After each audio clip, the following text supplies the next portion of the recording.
Perhaps the greatest symbol of this year was the Australia-US Ministerial Consultation, or AUSMAN, when Foreign Minister Payne and Defense Minister Linda Reynolds traveled to Washington, despite COVID, and despite their having to spend 2 weeks in quarantine upon their return.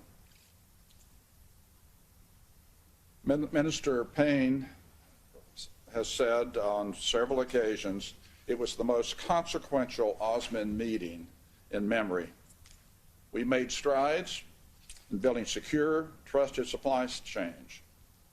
We made strides in countering disinformation and malicious activity in cyberspace.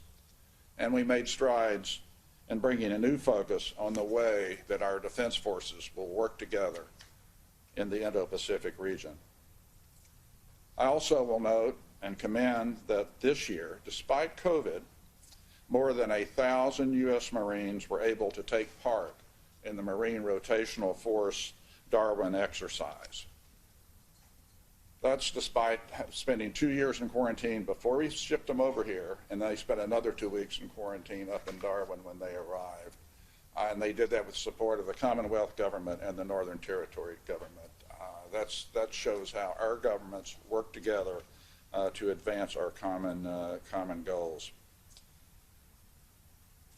The second reason why this is an opportune time has to do with the U.S. political calendar.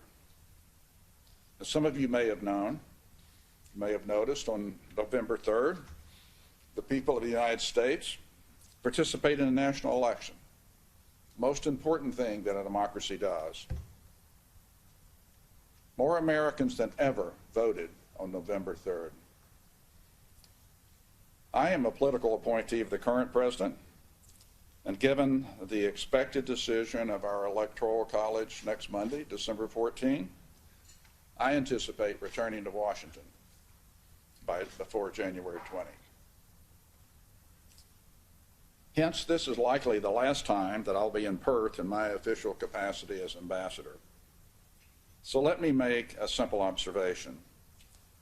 The U.S.-Australia alliance has enjoyed a strong bipartisan support for decades.